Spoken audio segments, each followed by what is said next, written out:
मौसम तो थोड़ा आज विचित्र था। अभी आधे घंटे पहले सिर्फ चिलचिलाती धूप थी, लेकिन अभी पल भर में काले बादल छा गए। भीगना तो मेरा तय था, क्योंकि मैंने अपने साथ छाता नहीं लिया था। पता नहीं आजकल, नहीं, हमेशा ही किन ख्यालों में खोई रहती हूँ। एक छाता साथ में ले लिया होता काश। अब लगता है सिर्फ बादलों से ही घिरी ही गई हूँ। कभी सुख के बादल तो कभी दुख के। पता नहीं आभा इतना क्यों सोचती है। देखा जाए तो उनके पास सब कुछ तो है, फिर भी इतनी अकेली। पति, बेटा, बहू, बेटी, दामाद, बहन, भाई, पोते पोतियाँ, नाते रिश्तेदार, क्या नहीं है उनके पास, फिर भी इतनी अकेली। किसी दूसरे के पास इतना कुछ होता तो वह निहाल हो जाता, लेकिन उनको इतनी बेचैनी क्यों? पता नहीं क्या चाहती हैं अपने आप से या शायद दूसरों से। एक भरा पूरा परिवार होना तो किसी के लिए भी गर्व की बात है। ऊपर से पढ़ा लिखा होना और फिर इतना आज्ञाकारी। बहू बात करती है तो लगता है जैसे उसके मुंह से फूल झड़ रहे हों। हमेशा माजी माजी कहकर इज्जत करना। बेटा सिर्फ मामा करता है। इधर आभा ख्यालों में खो जाती है। बेटी कहती थी, माँ तुम अपना ध्यान अब गृहस्थी से हटा लो। अब भाभी आ गई हैं, उन्हें देखने दो अपनी गृहस्थी। तुम्हें तो सिर्फ मस्त रहना चाहिए। लेकिन काव्या, घर में रहकर मैं अपने कामों से मुंह तो नहीं मोड़ सकती। वे कह दी, नहीं माँ, तुम गलत समझ रही हो। मेरा मतलब सब काम भाभी को करने दो ना। ब्याह कर जब वे इस घर में आई थी तो एक भरा पूरा परिवार था। सास ससुर के साथ घर में ननंद, देवर और प्यार करने वाले पति थे, जो उनकी सारी बातें मानते थे। घर में किसी चीज़ की कमी नहीं थी, पर बहुत पैसा भी न था। घर का काम और बच्चों की देखभाल करते हुए समय कैसे बीत गया वे जान ही नहीं सकीं। अजय शुरू से ही बहुत पैसा कमाना चाहते थे। वे चाहते थे कि उनके घर में सब सुख सुविधाएं हों। वे बहुत महत्वाकांक्षी थे और पैसा कमाने के लिए उन्होंने हर हथकंडे का इस्तेमाल किया। पैसा आभा को भी बुरा नहीं लगता था, लेकिन पैसा कमाने के अजय के तरीके पर उन्हें ऐतराज़ था। वे एक सुकून भरी जिंदगी चाहती थी। वे चाहती थी कि अजय उन्हें पूरा समय दे, लेकिन उनको सिर्फ पैसा कमाना था। अजय का मानना था कि पैसे से हर वस्तु खरीदी जा सकती है। उन्हें एक पल भी व्यर्थ गंवाना अच्छा नहीं लगता था। जैसे तैसे अजय के पास पैसा बढ़ता गया, आभा से उनकी दूरी भी बढ़ती गई। पापा, आज मेरे स्कूल में आना, पेरेंट टीचर मीटिंग है। माँ तो एक कोने में खड़ी रहती हैं, किसी से बात भी नहीं करती। मेरी मैडम तो कई बार कह चुकी हैं कि अपने पापा को ले आया करो, तुम्हारी मम्मी तो कुछ समझती ही नहीं। काव्या अपनी माँ से शर्मिंदा थी, क्योंकि उनको अंग्रेजी बोलनी नहीं आती थी। अजय बेटी को डांटने की बजाय हंसने लगे। कितनी बार तो तुम्हारी माँ से कहा है कि अंग्रेजी सीख ले, पर उसे फुर्सत ही कहाँ है अपने बेकार के कामों में। कौन से बेकार के काम? घर में काम क्या बेकार के होते हैं? वे सोचती। जब घर में कोई भी नौकर नहीं था और पूरा परिवार साथ रहता था, तब तो एक बार भी अजय ने नहीं कहा कि घर के काम बेकार के होते हैं। और अब जब वे रसोई घर में जाकर कुछ करती हैं तो वह बेकार का काम है। लेकिन प्रत्यक्ष में कुछ नहीं कहा। उस दिन के बाद अजय ही बेटी काव्या के स्कूल जाने लगे। पैसा आने के बाद अजय के रहन सहन में भी काफ़ी बदलाव आ गया था। अब वे बड़े बड़े लोगों में उठने बैठने लगे थे और चाहते थे कि पत्नी भी वैसा ही करे। पर उनको ऐसी महफिलों में जाकर अपनी और अपने कीमती वस्त्रों व गहनों की प्रदर्शनी करना अच्छा नहीं लगता था। एक दिन दोनों कार से कहीं जा रहे थे। एक गरीब आदमी जिसकी दोनों टांगें बेकार थी, फिर भी वह मेहनत करके कुछ बेच रहा था, उनकी गाड़ी के पास आकर रुक गया और उनसे अपनी वस्तु खरीदने का आग्रह करने लगा। आभा अपना पर्स खोलकर पैसे निकालने लगी, लेकिन अजय ने उन्हें डांट दिया। क्या करती हो? यह सब इनका रोज का काम है। तुमको तो बस पर्स खोलने का बहाना चाहिए। चलो गाड़ी किसी से चढ़ाओ। उनका दिल भर आया और उन्हें अपना एक जन्मदिन याद आ गया। शादी के बाद जब उनका पहला जन्मदिन आया था, उन दिनों उनके पास गाड़ी नहीं थी। वे दोनों एक पुराने स्कूटर पर चला करते थे। वे लोग एक बेकरी में जाकर केक लेने गए थे। अजय के पास ज़्यादा पैसे नहीं थे, पर फिर भी उन्होंने एक केक लिया और एक फूलों का गुलदस्ता लेना चाहते थे। बेकरी के बाहर एक छोटी बच्ची खड़ी थी। ठंड के दिन थे। बच्ची ने पैरों में कुछ भी नहीं पहना था। ठंड से वह काँप रही थी। उसकी हालत देखकर वे रो पड़ी थी। अजय ने उनको रोते देखा तो फूलों का गुलदस्ता लेने के बजाय उस बच्ची को चप्पलें खरीद कर दे दी। उस दिन उनको अजय सचमुच सच्चे हम सफ़र लगे थे। आज के और उस दिन के अजय में कितना फ़र्क आ गया है, इसे सिर्फ वे ही महसूस कर सकती थी। तब उनकी आंखें भर आई थी। उन्होंने अजय से छिपाकर अपनी आंखें पोंछ ली थी। आभा की एक आदत थी कि वे ज़्यादा बोलती नहीं थी, लेकिन मिलनसार थी। उनके घर में जो भी आता था वे उसकी खातिरदारी करने में भरोसा रखती थी। पर अजय को सिर्फ अपने स्तर वालों की खातिरदारी में ही विश्वास था। उन्हें लगता था कि एक पल या एक पैसा भी किसी के लिए व्यर्थ गंवाना नहीं चाहिए। आभा की वजह से दूर दूर के रिश्तेदार अजय के घर आते थे और उनकी तारीफ भी करते थे। आभा भाभी तो खाना खिलाए बगैर कभी भी आने नहीं देती हैं। या आभा भाभी के घर जाओ तो लगता है जैसे वे हमारा ही इंतज़ार कर रही थी। वे इतने अच्छे तरीके से सबसे मिलती हैं आदि। लेकिन उनकी बेटी ही उन्हें कुछ नहीं समझती है।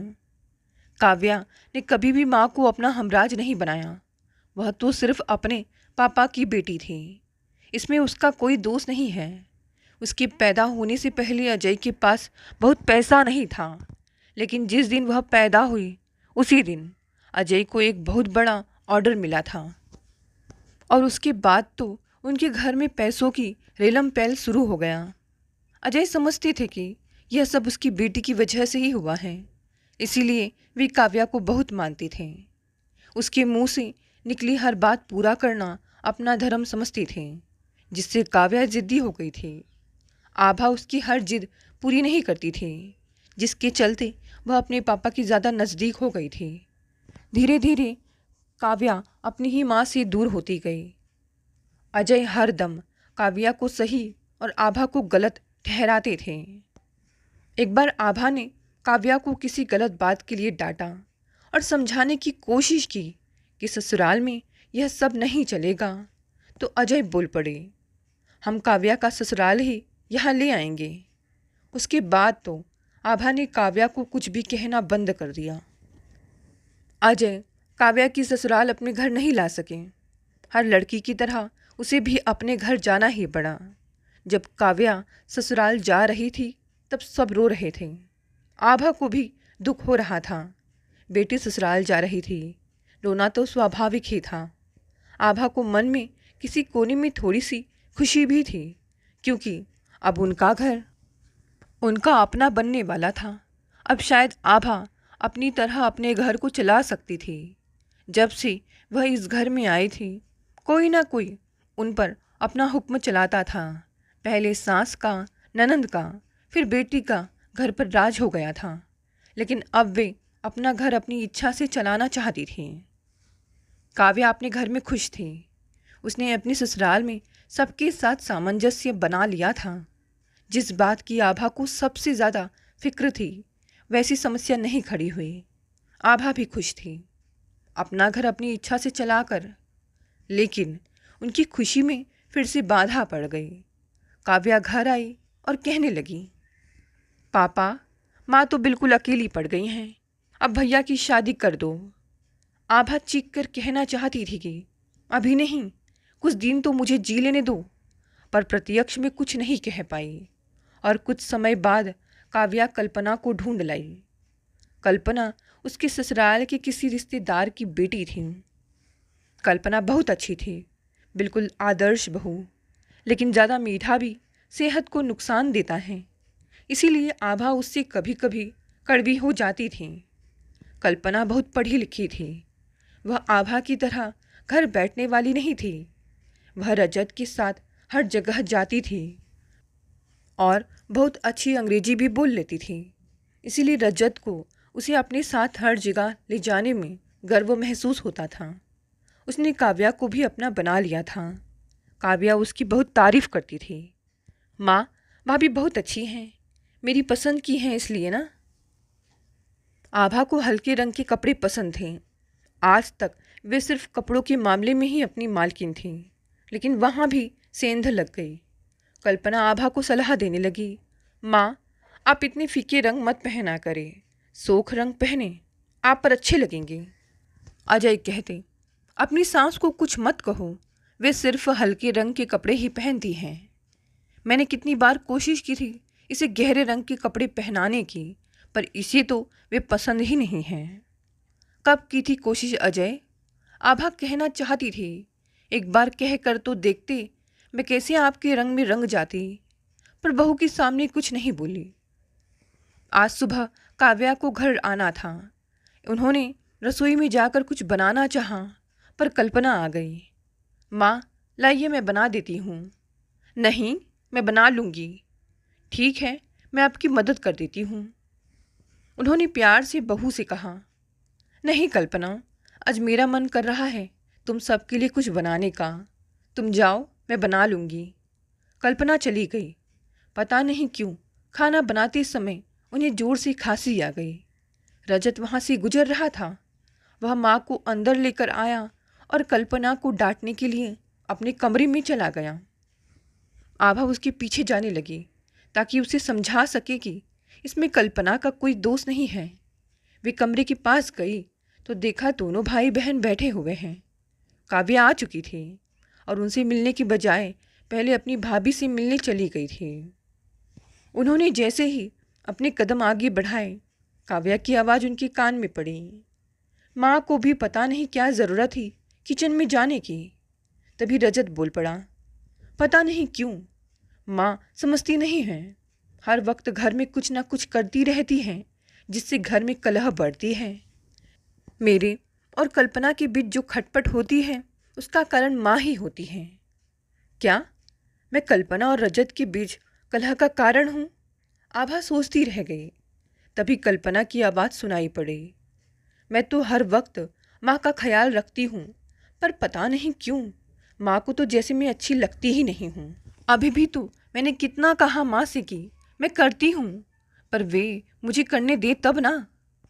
मैं समझती हूँ भाभी, माँ शुरू से ही ऐसी हैं। काव्या की आवाज़ आई। माँ को तो बेटी समझ नहीं पाई, भाभी क्या समझेगी। आभा चीखना चाहती थी पर आवाज़ जैसे गले में ही दब गई। अच्छा, तुम चिंता मत करो, मैं समझाऊंगा माँ को। यह रजत की आवाज़ थी। कभी माँ की भी इतनी चिंता करनी थी बेटे, कहना चाहा आभा ने, पर आदत के अनुसार फिर से चुप ही रही। मैं देखती हूँ माँ को, कहीं ज़्यादा तबीयत तो खराब नहीं है, कल्पना बोली।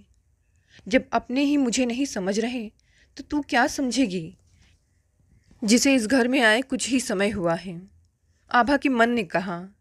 इधर आसमान में बिजली के कड़कने की तेज आवाज़ आई तो ख्यालों की दुनिया से बाहर आ गई। दरअसल दोपहर का खाना खाने के बाद जब भी बाजार जाने के लिए घर से निकली थी तो सिर्फ धूप थी, पर जब जोर से बरसात होने लगी तो वे एक बारजे के नीचे खड़ी हो गई थी और अब फिर सोचने लगी कि अगर वे भीग कर घर जाएंगी तो सब क्या कहेंगे। काव्या अपनी आदत के अनुसार कहेगी, माँ को बस भीगने का बहाना चाहिए। अजय कहेंगे, कितनी बार कहा है कि गाड़ी से जाया करो, पर नहीं।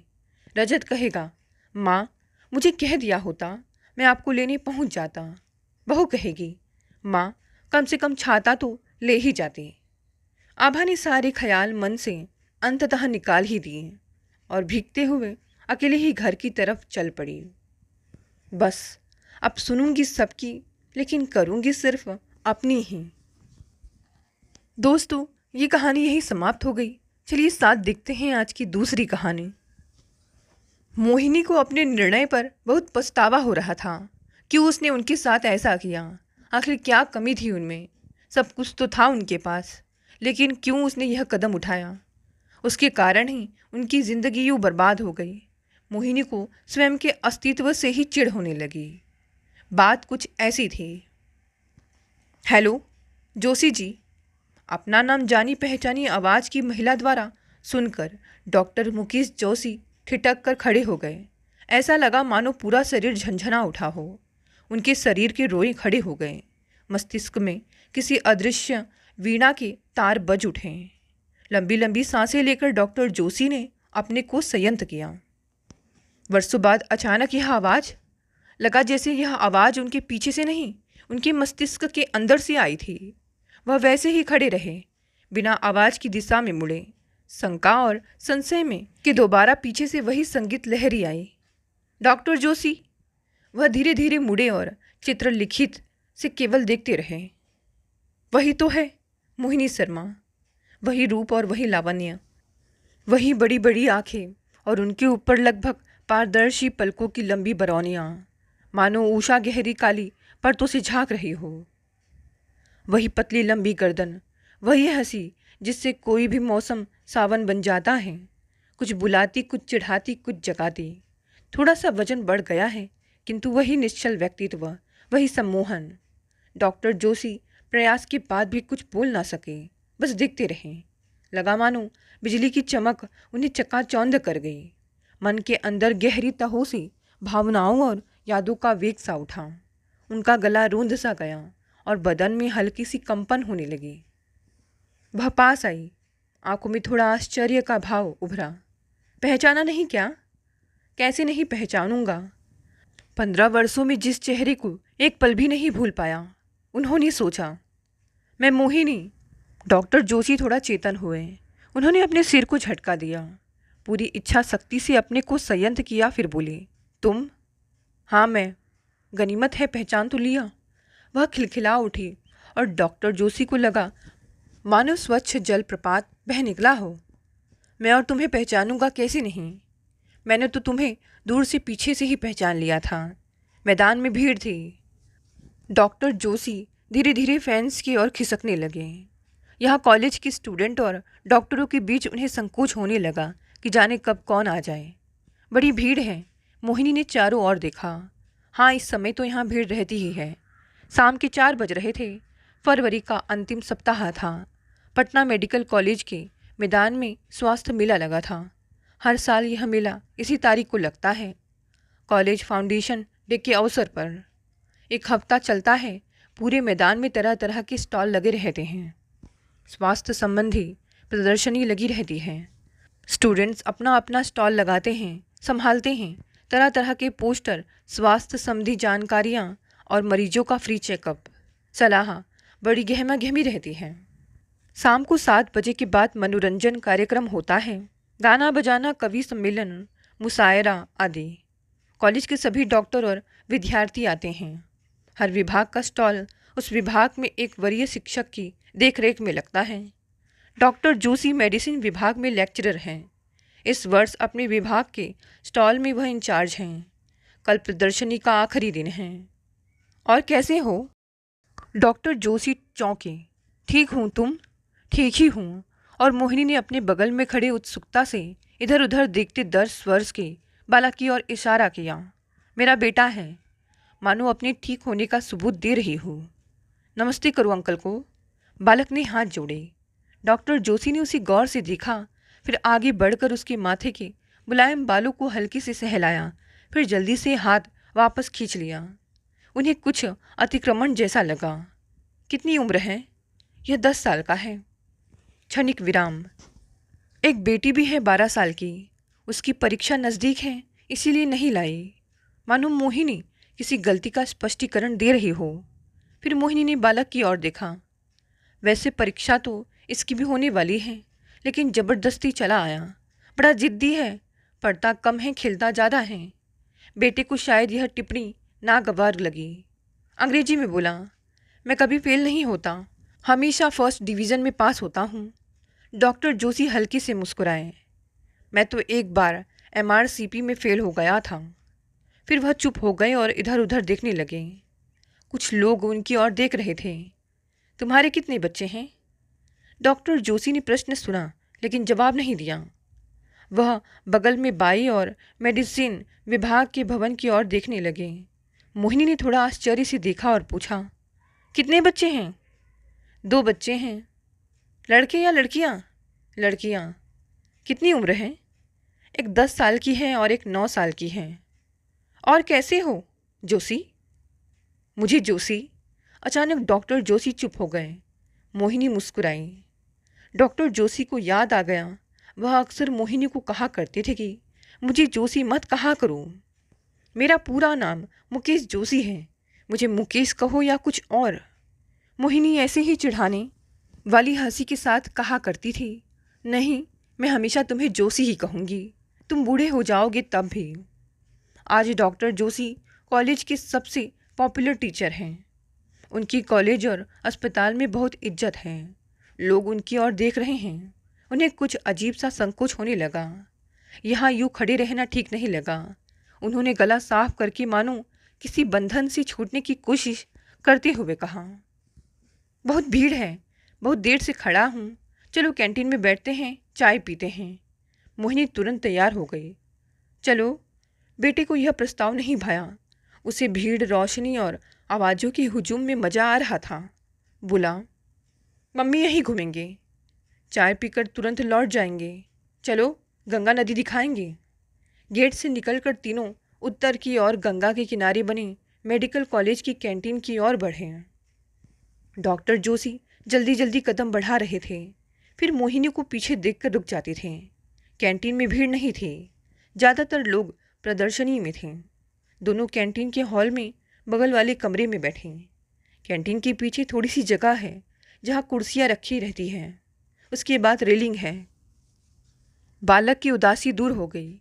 वह दौड़कर वहाँ गया और रेलिंग पकड़कर गंगा के बहाव को देखने लगा। डॉक्टर जोशी और मोहिनी भी कुर्सी मोड़कर उधर ही देखने लगे। गर्मी नहीं आई थी, मौसम सुहावना था। मोतियों का रंग लेकर सूर्य का मंद आलोक सरिता के शांत गंभीर जल की धारा पर फैला था। कई नावें चल रही थीं। नाविक नदी के किनारे चलते हुए रस्सी से नाव खींच रहे थे। कई लोग किनारे नहा रहे थे। मौसम ऐसा था जो मन को सुखद बीती हुई घड़ियों की ओर ले जा रहा था। वेटर चाय का ऑर्डर ले गया। दोनों नदी की ओर देखते रहे। याद है हम लोग बोटिंग करते हुए कितनी दूर निकल जाते थे। हाँ, डॉक्टर जोशी तो कभी भूले ही नहीं थे। शाम 4:30 बजे क्लास ख़त्म होने के बाद मोहिनी यहाँ आ जाती थी और दोनों मेडिकल कॉलेज के घाट से बोटिंग क्लब की नाव लेकर निकल जाते थे नदी के बीच में। सूरज जब डूबने को होता और मोहिनी याद दिलाती कि अंधेरा हो जाएगा, घर पहुँचना है, तो नाव घुमाकर नदी की धारा के साथ छोड़ देते। नाव वेग से लहरों पर थिरकती हुई चंद मिनटों में मेडिकल कॉलेज के घाट तक पहुँच जाती। डूबती किरणों की आभा में मोहिनी का पूरा बदन कंचन सा हो गया। वह अपनी बड़ी बड़ी आंखें बंद किए नाव में लेटी रहती। लहरों के हल्के छींटे बदन पर पड़ते रहते और डॉक्टर जोशी सब कुछ भूलकर उसी को देखते रहते। कभी नाव बहती हुई मेडिकल कॉलेज घाट से आगे निकल जाती तो मोहिनी चौंक कर उठ बैठती। अरे मोड़ो, आगे निकल गए। डॉक्टर जोशी चौंक कर चेतन होते और नाव मोड़कर मेडिकल कॉलेज घाट पर लाते। कभी वह आगे जाकर पटना कॉलेज घाट पर ही अनिच्छा से मोहिनी को उतार देते। उन्हें अच्छा लगता था मेडिकल कॉलेज से मोहिनी के साथ उसके घर के नज़दीक जाकर छोड़ने में। जितनी देर तक हो सके साथ चले, साथ रहें। वेटर 2 कप चाय दे गया। मोहिनी ने बेटे को पुकार कर पूछा, क्या खाओगी? समोसा खाओगी? यहाँ बहुत अच्छा बनता है। बालक ने नकारात्मक भाव से सिर हिलाया तो डॉक्टर जोशी ने पूछा, लस्सी पियोगे? No, nothing. बालक को नदी का दृश्य अधिक आकर्षित कर रहा था। चाय पीकर डॉक्टर जोशी ने सिगरेट का पैकेट निकाला। तब मोहिनी ने पूछा, सिगरेट कब से पीने लगे? डॉक्टर जोशी ने चौंक कर अपनी उंगलियों में दबी सिगरेट की ओर देखा, मानो याद नहीं। फिर उन्होंने कहा, इंग्लैंड से लौटने के बाद। मोहिनी के चेहरे पर उदासी का एक साया आकर निकल गया। उसने निगाहें नीचे कर ली। इंग्लैंड से आने के बाद तो बहुत कुछ खो गया, बहुत सी नई आदतें लग गई। मोहिनी मुस्कुराई तो चेहरे पर एक स्वच्छ प्रकाश फैल गया, किंतु डॉक्टर जोशी के मन का अंधकार अतीत की गहरी परतों में छिपा था। खामोशी बोझिल हो गई तो उन्होंने पूछा, रेखा कहाँ है? इंग्लैंड में। वह तो वहीं फंस गई है, अब इंडिया वापस नहीं लौटेगी। उसके पति भी डॉक्टर हैं। कभी कभी 2-3 साल में कुछ दिन के लिए आती है, तभी तो। क्या? कुछ नहीं, ब्रिलियंट स्टूडेंट थी। अच्छा ही हुआ। रेखा मोहिनी की चचेरी बहन थी, उम्र में उससे बड़ी। डॉक्टर जोशी से वह मेडिकल कॉलेज में 2 साल जूनियर थी। डॉक्टर जोशी फाइनल ईयर में थे तो वह 3rd ईयर में थी। मोहिनी उस समय बीए कर रही थी। मोहिनी अक्सर रेखा से मिलने महिला हॉस्टल में आती थी और उससे मिलकर वह डॉक्टर जोशी के साथ घूमने निकल जाती थी। कभी कैंटीन में चाय पीने, कभी घाट पर सीढ़ियों पर बैठकर बातें करने, कभी बोटिंग करने। डॉक्टर जोशी की पहली मुलाकात मोहिनी से सरस्वती पूजा के फंक्शन में हुई थी। वह रेखा के साथ आई थी। डॉक्टर जोशी गंभीर छात्र थे। उन्हें किसी भी लड़की ने अपनी ओर आकर्षित नहीं किया था, लेकिन मोहिनी से मिलकर उन्हें लगा था मानो सघन हरियाली के बीच ढेर सारे फूल खिल उठे हैं और उपवन में हिरनी अपनी निर्दोष आंखों से देख रही हो, जिसे देखकर आदमी सम्मोहित सा हो जाता है। फिर दूसरी मुलाकात बैडमिंटन प्रतियोगिता के दौरान हुई और बातों की शुरुआत से मुलाकातों का सिलसिला शुरू हुआ। वह अक्सर शाम को पटना कॉलेज में टेनिस खेलने जाते थे। वहाँ मित्रों के साथ कैंटीन में बैठकर चाय पीते थे। वहाँ कभी कभी मोहिनी से मुलाकात हो जाती थी। जाड़ों की दोपहर में जब क्रिकेट मैच होता तो दोनों मैदान में एक कोने में पेड़ के नीचे बैठकर बातें करते हैं। रेखा ने दोनों की नज़दीकियों को देखा था। उसे कोई आपत्ति नहीं थी। डॉक्टर जोशी अपने क्लास के टॉपर थे, आकर्षक व्यक्तित्व था और चरित्रवान थे। बालक के लिए अब गंगा नदी का आकर्षण समाप्त हो गया था। उसे बाजार और शादी में आए रिश्तेदारों का आकर्षण खींच रहा था। उसने मोहिनी के पास आकर कहा, चलो मम्मी। चलती हूँ बेटा। मोहिनी ने डॉक्टर जोशी की ओर देखा। चश्मा लगाना कब से शुरू कर दिया? वहीं इंग्लैंड से लौटने के बाद।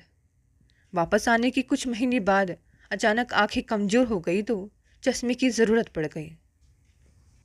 डॉक्टर जोशी गंगा की लहरों की ओर देखने लगे।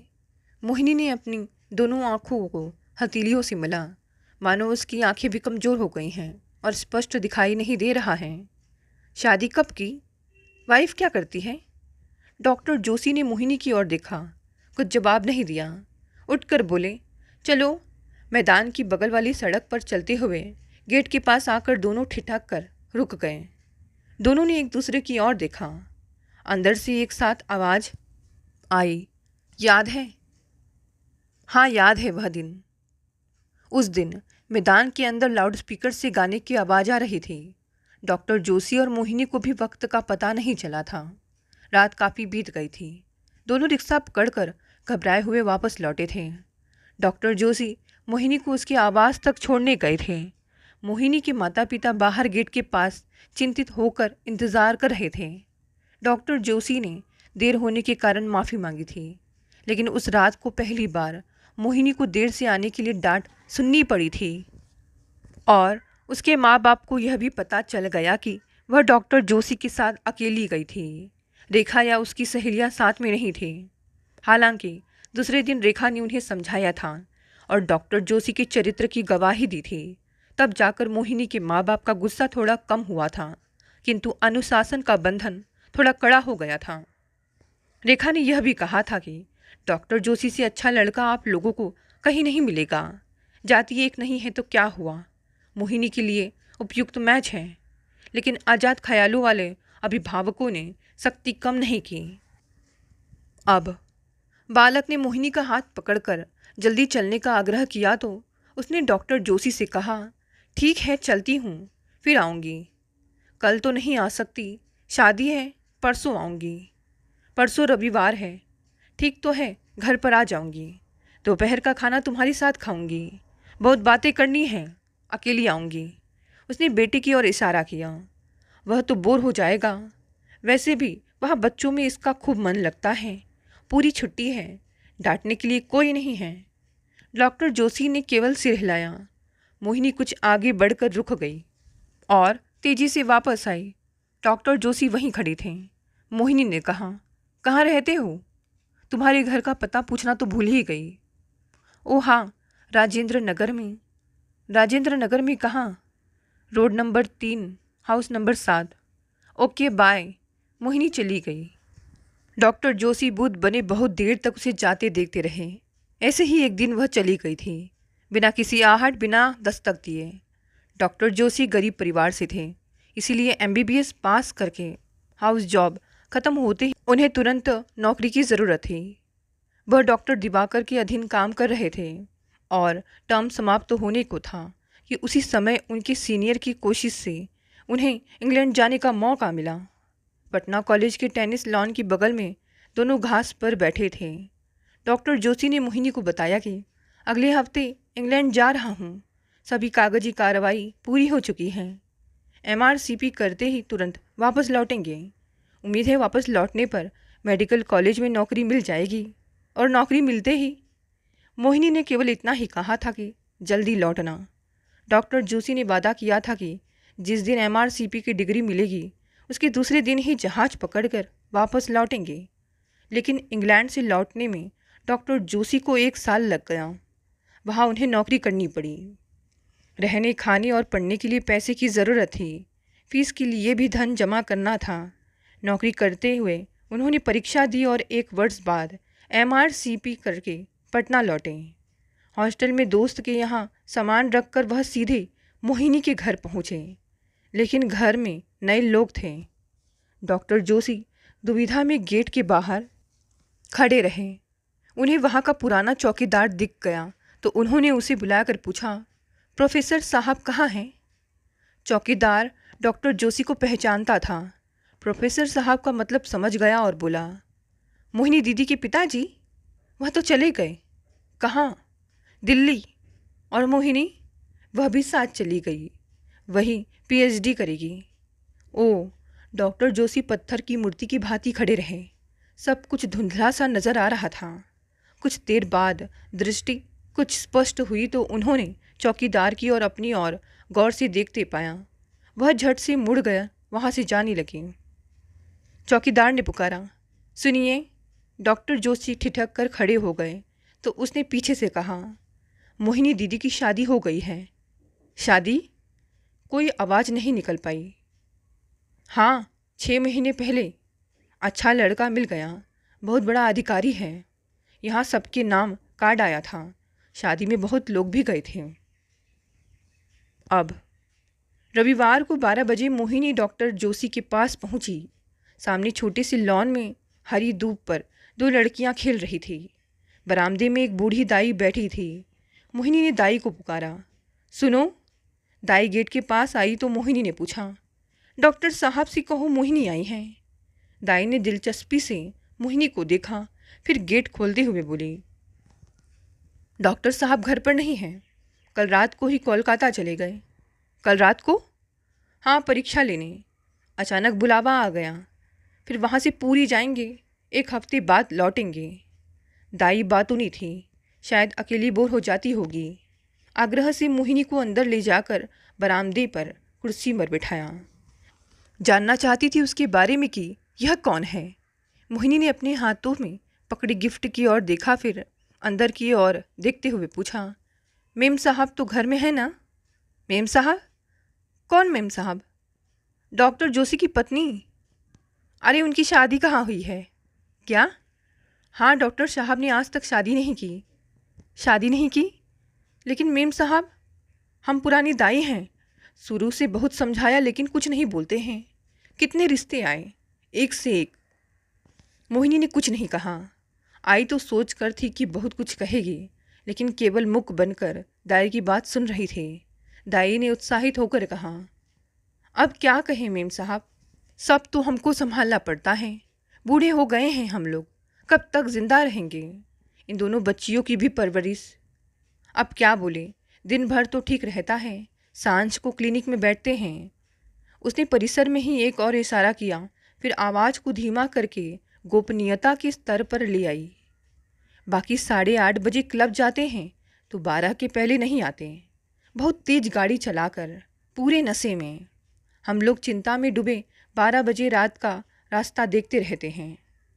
कुछ हो गया तो बड़े डॉक्टर हैं, अब हम गवार क्या समझाएं। मोहिनी ने गहरी धुंध से निकलकर पूछा, शराब पीते हैं? दिन में नहीं, रात को क्लब में बहुत पीते हैं। कब से शराब पीने लगे हैं? वही इंग्लैंड से वापस आने के कुछ दिन बाद से। हम तब से इनके यहाँ हैं। इंग्लैंड से लौटने के बाद मोहिनी ने हाथ में पकड़े गिफ्ट को दाई की ओर बढ़ाते हुए पूछा, शादी नहीं हुई तो ये दोनों लड़कियाँ? दाई ने दोनों लड़कियों की ओर देखा, फिर हंसी। ये दोनों बच्चे तो अनाथ हैं मेम साहब। डॉक्टर साहब दोनों को बच्चा वार्ड से लाए हैं। वहाँ कभी कभार कोई औरत बच्चा पैदा करके उसको छोड़कर भाग जाती है। लवारिस बच्चा वहीं अस्पताल में ही पलता है। बहुत से लोग ऐसे बच्चों को गोद ले लेते हैं, अच्छे अच्छे परिवार के लोग। यह सब सुनकर मोहिनी को अपने ऊपर बहुत पछतावा हो रहा था। क्यों वह अपने माता पिता से विरोध ना कर सकी। मैं स्वार्थी थी, मेरे कारण ही उनकी ज़िंदगी यूँ बीत गई।